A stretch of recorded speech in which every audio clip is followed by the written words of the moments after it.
Hello and welcome to Kaizen classes. Yearly current affairs revision से संबंधित हमारा यह अगला वीडियो है और इस वीडियो में हम देखेंगे कि ऐसे कौन कौन से महत्वपूर्ण सवाल शामिल किए गए हैं जो आगे के परीक्षाओं में उपयोगी हो सकते हैं। तो चलिए बढ़ते हैं अपने पहले सवाल की ओर, जो कि आपको दिख रहा है। सवाल यहां पर कि पीएम मोदी ने वधावन बंदरगाह का शुभारंभ किस राज्य में किया है? तो इसका जवाब है ऑप्शन सी, महाराष्ट्र। आइए देखते हैं इसकी व्याख्या के अंतर्गत यहां पर यह है कि वधावन बंदरगाह या महाराष्ट्र के पालघर जिले में निर्माणाधीन बंदरगाह है और अगर गहराई की बात करें तो 30 फीट की गहराई वाला एक डीप ड्राफ्ट पोर्ट है। और योजनावधि की बात हो तो इसे कब पूरा किया जाएगा? तो वर्ष 2034 में यह जो परियोजना है, जो इस परियोजना का दोनों चरण है, वह पूरा कर लिया जाएगा।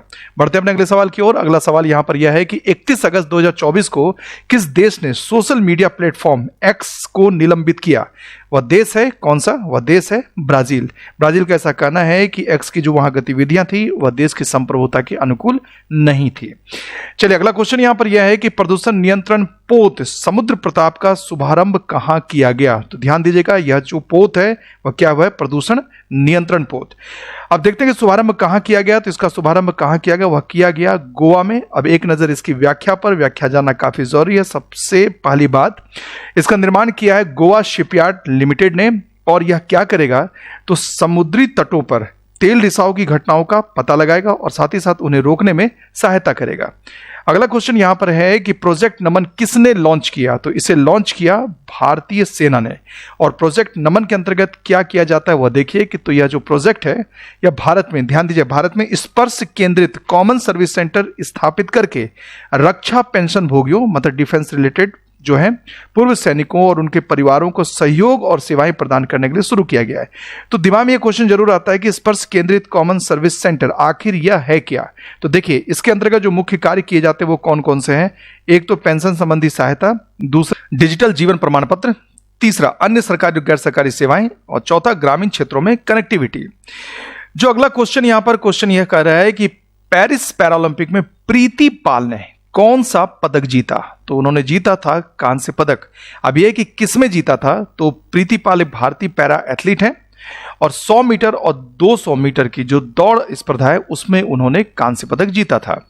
क्वेश्चन नेक्स्ट यहां पर है कि 1 सितंबर 2024 को किस राज्य ने एआई प्रयोगशाला हेतु गूगल के साथ समझौता किया? जी हां, इसका सही जवाब है ऑप्शन सी, तमिलनाडु। अब इस तरह के समझौते का क्या उद्देश्य है? उद्देश्य है 20 लाख युवाओं को आर्टिफिशियल इंटेलिजेंस में स्किल्ड किया जाना, मतलब उनको कुशलता देना। नेक्स्ट क्वेश्चन यहां पर यह है कि मास्टर कार्ड ने किस देश में भुगतान पास की, ध्यान दीजिएगा, क्या है? भुगतान पास की सेवा शुरू की। तो वह देश भारत। अब इस पास की सेवा को शुरू करने का उद्देश्य क्या है? तो अगर उसके उद्देश्य की बात की जाए तो उद्देश्य देखिए यहां पर यह है कि जो पास की सेवा है जिसे मास्टर कार्ड ने शुरू किया है यह एक सुरक्षित है और ऑनलाइन भुगतान यह विधि है, यह मेथड है, जिसमें क्या अलग है? तो अलग यहां पर यह है कि पारंपरिक रूप से क्या देखा जाता है कि उसमें पासवर्ड या ओटीपी दिया जाता है, लेकिन इन सब के बजाय इस पास की सेवा में क्या किया जा रहा है? तो बायोमेट्रिक प्रमाणीकरण, जैसे कि फिंगरप्रिंट या चेहरे की पहचान, इसका उपयोग करके भुगतान किया जाता है। इसका फायदा यह होगा कि ऑनलाइन धोखाधड़ी को इससे कम किया जा सकेगा और डिजिटल भुगतान के प्रति ग्राहक के विश्वास को बढ़ाया जा सकेगा। क्वेश्चन यहां पर यह है कि आईएनएस तबर ने किस देश की नौसेना के जहाज अटालिया के साथ, जी हां, अभ्यास किया? वह देश कौन सा है? वह देश है स्पेन। क्वेश्चन यहां पर है कि पेरिस पैरालंपिक में निषाद कुमार ने कौन सा पदक जीता? तो इन्होंने जीता रजत। जी हां, इन्होंने रजत पदक जीता और ये हाई जंप, जी हां, हाई जंप T47 प्रतियोगिता में इन्होंने सिल्वर मेडल जीता। क्वेश्चन नेक्स्ट यहां पर यह है कि रेमन मैग्सेसे पुरस्कार 2024 से किस जापानी फिल्म निर्माता को सम्मानित किया गया? तो पहले आप 4 विकल्प देख लीजिए और इन 4 विकल्पों में से सही विकल्प है वह है हायाओ मियाजाकी। जी हां। क्वेश्चन नेक्स्ट यहां पर है कि 2 सितंबर 2024 को गूगल डीप माइंड ने कौन सा एआई प्रोजेक्ट लॉन्च किया? तो कौन सा लॉन्च किया? मोरनी लॉन्च किया। क्या है मोरनी? उसको देख लीजिए। तो गूगल डीप माइंड की मोरनी एआई परियोजना का लक्ष्य है 125 भारतीय भाषाओं को कवर करना और उनमें से कई के लिए डिजिटल डेटा की कमी को दूर करना। चलिए नेक्स्ट यहां पर देखें कि 2 सितंबर 2024 को भारत ने किस देश के साथ सेमीकंडक्टर इकोसिस्टम पर समझौता किया? वह देश कौन सा? वह है सिंगापुर। अगला क्वेश्चन यहां पर है कि तेलंगाना सरकार ने स्वदेश दर्शन 2.0 योजना के तहत किस सर्किट की योजना बनाई? तो वह जो सर्किट है वह है बौद्ध पर्यटन सर्किट। और इसके अंतर्गत क्या है उसको देख लीजिए। इसके अंतर्गत यहां पर यह है कि तेलंगाना में स्थित जो बुद्ध वनम है, फणिगिरी है और नेलाकोंडापल्ली, इन जैसे महत्वपूर्ण स्थलों को इसके अंतर्गत शामिल किया गया, मतलब बौद्ध पर्यटन सर्किट के अंतर्गत शामिल किया गया है। क्वेश्चन यहां पर है कि किस देश के राष्ट्रपति को ओलंपिक ऑर्डर से सम्मानित किया गया, तो वह है फ्रांस के राष्ट्रपति। जी हां, और यह जो ओलंपिक ऑर्डर है यह उन लोगों को दिया जाता है जिन्होंने ओलंपिक आंदोलन में महत्वपूर्ण योगदान दिया है। क्वेश्चन है कि अनुया प्रसाद ने विश्व बधिर शूटिंग चैंपियनशिप 2024 में कौन सा पदक जीता, तो इन्होंने जीता स्वर्ण। तो अब यह भी क्लियर हो गया आपको कि अनुया प्रसाद ये क्या खेलती हैं, तो ये शूटिंग चैंपियनशिप से रिलेटेड है, मतलब शूटिंग से संबंधित है। नेक्स्ट क्वेश्चन यहां पर यह है कि भारतीय नौसेना का P-81 विमान के अभ्यास वरुण के लिए किस देश पहुंचा, तो वह देश कौन सा है, वह देश है फ्रांस। जी हां, इसे आप याद रखिएगा। और भारत फ्रांस द्विपक्षीय नौसैनिक अभ्यास वरुण, इसका 22वां संस्करण भूमध्य सागर में आयोजित हुआ। क्वेश्चन यहां पर है कि किस राज्य विधानसभा में एंटी रेप बिल पास किया गया, तो वह है पश्चिम बंगाल में। और यह तब हुआ था जबकि आपको पता है कि एक डॉक्टर के साथ वहां पर यह रेप की घटना घटी थी, तो उसे देखते हुए एंटी रेप बिल को पश्चिम बंगाल सरकार ने पास किया। क्वेश्चन यहां पर है कि उत्तर प्रदेश सरकार वैदिक 3D संग्रहालय कहां स्थापित करेगी, तो वह स्थान है वाराणसी। नेक्स्ट क्वेश्चन यहां पर यह है कि इंग्लिश चैनल को अकेले तैरकर पार करने वाले सबसे वृद्ध भारतीय कौन बने हैं, तो वह बने हैं सिद्धार्थ अग्रवाल। जी हां, सिद्धार्थ अग्रवाल बने हैं जिन्होंने इंग्लिश चैनल को 15 घंटे और 6 मिनट में तैरकर पार किया। 49 वर्ष के हैं। और इससे पहले यह जो रिकॉर्ड है वह किनके नाम था, श्रीकांत विश्वनाथन के नाम था, जिन्होंने 2018 में 46 साल की उम्र में इंग्लिश चैनल को अकेले तैरकर पार किया था। क्वेश्चन यहां पर यह है कि 4 सितंबर 2024 को राष्ट्रपति द्रौपदी मुर्मू ने विश्व शांति बुद्ध विहार का उद्घाटन कहां किया, तो वह किया उन्होंने महाराष्ट्र में। नेक्स्ट क्वेश्चन यहां पर है कि 4 सितंबर 2024 को किसे फिक्की यूथ आइकॉन नामित किया गया, तो ये जो 4 आपको विकल्प दिख रहे हैं, इन 4 विकल्पों में से सही विकल्प है नीरज चोपड़ा और आयुष्मान खुराना। अब इसमें टर्म दिया गया फिक्की। फिक्की का यहां पर क्या देखिए, FICCI stands for federation of Indian chambers of commerce and industry, इसे याद रखिएगा। अगला क्वेश्चन यहां पर है कि विषाणु युद्ध अभ्यास मॉक ड्रिल का आयोजन कहां हुआ, तो इसका आयोजन किया गया था अजमेर में। और क्यों किया गया था, इसलिए किया गया था कि विषाणु युद्ध अभ्यास जो है उसके अंतर्गत जो मॉक ड्रिल था उसमें था कि भारत में महामारी की तैयारी का आकलन करना, मतलब तैयारी की स्थिति कैसी है, उसके लिए इसका आयोजन किया गया था। क्वेश्चन देखिए, क्वेश्चन यहां पर है कि भारतीय नौसेना ने किस देश के साथ वरुण अभ्यास आयोजित किया। अभी हमने पहले ही देखा, कुछ देर पहले हमने देखा है, तो इसका सही जवाब क्या है, इसका सही जवाब है option B, France. Next question है कि टाइम मैगजीन की एआई की सबसे प्रभावशाली व्यक्तियों की सूची में कौन शामिल हुआ, तो ये जो मंत्रियों के नाम दिए गए उन मंत्रियों में से कौन है, ऑप्शन सी, अश्विनी वैष्णव। नेक्स्ट क्वेश्चन यहां पर है कि किस राज्य सरकार ने पुलिस बल में महिलाओं के लिए 33% आरक्षण को मंजूरी दी। जी हां, 33% आरक्षण को मंजूरी दी है किस राज्य सरकार ने, तो राजस्थान राज्य सरकार ने। नेक्स्ट यहां पर क्वेश्चन है कि U20 विश्व कुश्ती चैंपियनशिप में स्वर्ण पदक किसने जीता, तो जीता है ज्योति बेरवाल ने। ये नाम याद रखिएगा कि ये किस खेल से संबंधित है, ये सब जरूर याद रखिएगा। फिर है कि सूतिया दिवस मनाने की घोषणा किस राज्य ने की है, तो वह राज्य कौन सा है, वह राज्य है असम। और इससे रिलेटेड ऐतिहासिक घटना है, इसीलिए वह क्या घटना है उस पर गौर कीजिए। घटना यहां पर है कि जो 1942 था, तो मतलब 20 अगस्त 1942 को बिमान चंद्र बोरा इनके नेतृत्व में सूतिया पुलिस स्टेशन में राष्ट्रीय ध्वज फहराया गया था। तो इसी को याद करते हुए असम के मुख्यमंत्री हेमंत बिस्वा शर्मा ने उन्होंने सूतिया दिवस मनाने की घोषणा की है, वो भी कब, 20 अगस्त को। और इसके लिए बजट भी आवंटित किया हुआ है 5 करोड़ रुपए। नेक्स्ट क्वेश्चन देखिए, यहां पर है कि कपिल परमार पहला ओलंपिक में पदक जीतने वाले पहले भारतीय किस खेल में बने। जी हां, तो आपको याद रखना है कौन सा खेल है, खेल है या जूडो। तो कपिल परमार किससे जुड़े, जूडो से जुड़े हुए हैं। क्वेश्चन यहां पर कि इसरो पर आधारित the Hindu coffee table book का विमोचन किसने किया, तो इसका विमोचन किया एस सोमनाथ ने।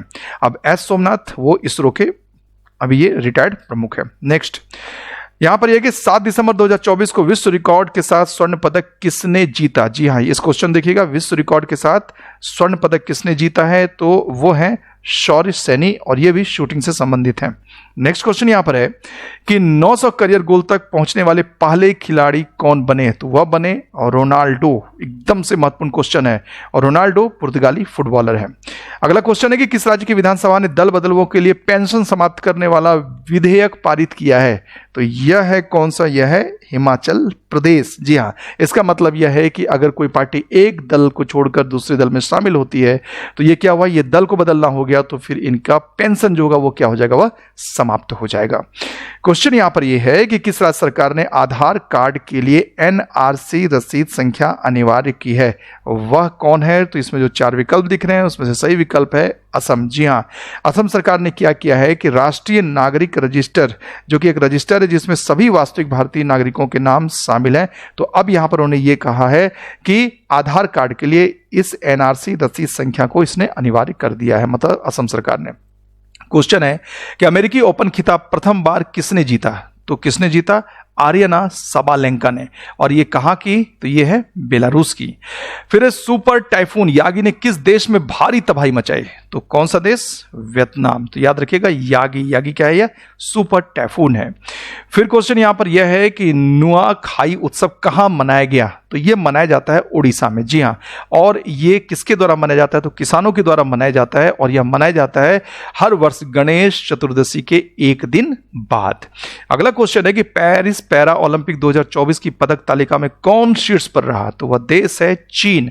अब जरा इसमें पदक का हाल देख लें तो यहां पर यह है कि चीन ने 95 स्वर्ण और 222 कुल पदकों के साथ पदकों की गिनती में दबदबा इन्होंने बनाए रखा। उसके बाद दूसरे नंबर पर कौन है? ग्रेट ब्रिटेन, जिसने 49 स्वर्ण और कुल पदक 125, और तीसरे नंबर पर अगर हम देखें तो फिर कौन है? यूएसए की टीम, जिसने कि 36 स्वर्ण और कुल 105 पदक जीते। नेक्स्ट क्वेश्चन यहां पर यह देखिए कि 8 सितंबर 2024 को नवदीप सिंह ने कौन सा पदक जीता? तो कौन सा पदक जीता? स्वर्ण। वो भी किसमें? भाला फेंक में, और वो भी किसके? पैरा ओलंपिक में। क्वेश्चन यहां पर यह है कि 8 सितंबर 2024 को किन देशों ने एआई संधि पर हस्ताक्षर किया? जी हां, एआई संधि पर हस्ताक्षर किया, मतलब आर्टिफिशियल इंटेलिजेंस से रिलेटेड जो भी काम होगा उन कामों पर कैसे काम किया जाए उससे संबंधित एक संधि।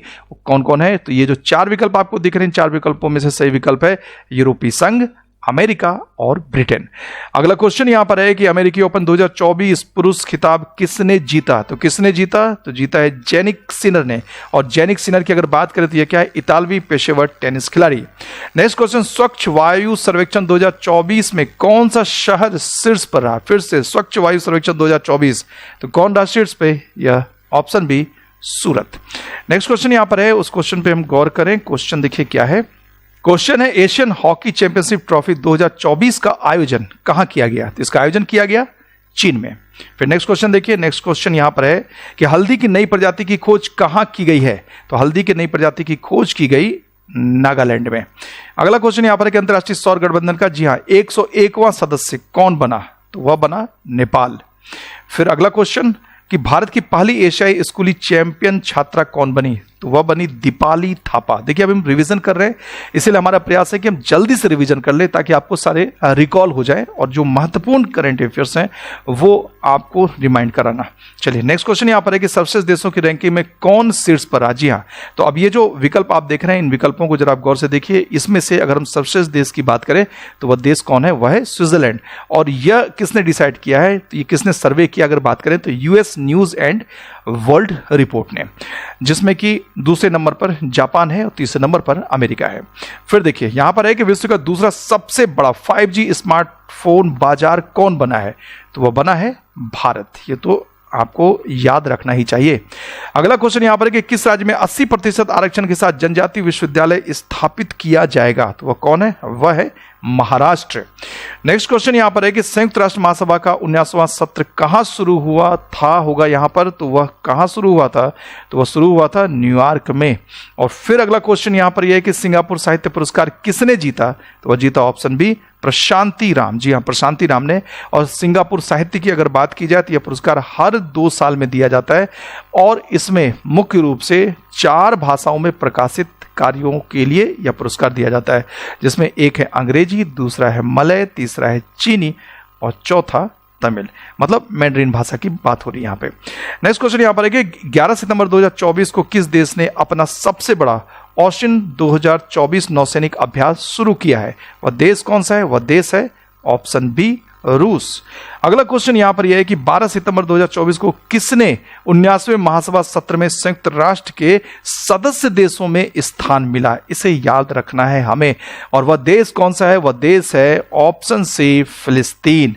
अगला सवाल यहां पर यह है कि कौन सा देश मतदाताओं को सभी स्तरों पर न्यायाधीशों का चुनाव करने की अनुमति देने वाला पहला देश बना? मतलब जो न्यायाधीश भी नियुक्त होंगे वो किस तरीके से होंगे? तो देश के मतदाताओं के द्वारा वो चुने जाएंगे। वह देश कौन सा है? वह है ऑप्शन बी, मैक्सिको। अगला क्वेश्चन है कि केंद्रीय मत्स्य पालन मंत्री राजीव रंजन सिंह ने कौन सा ऐप लॉन्च किया? तो उन्होंने ऐप लॉन्च किया रंगीन मछली ऐप। और ये ऐप क्या है वह देखिए। इसके अंतर्गत जो सजावटी मछली की प्रजातियां हैं उसके बारे में जानकारी प्रदान की जाती है और यह 8 भारतीय भाषाओं में उपलब्ध है और इसे प्रधानमंत्री मत्स्य संपदा योजना के तहत लॉन्च किया गया है। अगला क्वेश्चन यहां पर अगर हम देखें तो क्वेश्चन है कि डीआरडीओ और भारतीय नौसेना द्वारा VLSRSAM का सफल परीक्षण कहां किया गया? तो जो 4 विकल्प दिख रहे हैं उसमें से सही जवाब है ऑप्शन डी, चांदीपुर। रही बात इसके VLSRSAM की, तो यह देखिए स्टैंड करता है किसमें? Vertically launched. ध्यान दीजिएगा, VL से क्या हो गया? Vertically launched short range surface to air missile. और ये रहा हमारा अंतिम क्वेश्चन। क्वेश्चन है कि पोर्ट ब्लेयर का नाम बदलकर क्या किया गया है? तो इसका नाम बदलकर किया गया है श्री विजयपुरम। जी हाँ, इसका नाम बदलकर क्या किया गया? श्री विजयपुरम। तो इस तरह हमने आज के वीडियो में कुल 60 प्रश्नों को देखा है, जिसकी संभावना है कि उसमें कई ऐसे प्रश्न हैं जो कि आपको आगामी परीक्षा में मिल सकते हैं, जिसे आप देख सकते हैं। और अभी तक जो हमने जितने भी क्वेश्चन किए उसमें मैक्सिमम ऐसे क्वेश्चन हैं जो आगामी परीक्षा के लिए उपयोगी हो सकते हैं। तो इसके साथ ही हम इस वीडियो को यहीं समाप्त करते हैं। फिर मिलेंगे नई वीडियो के साथ। धन्यवाद।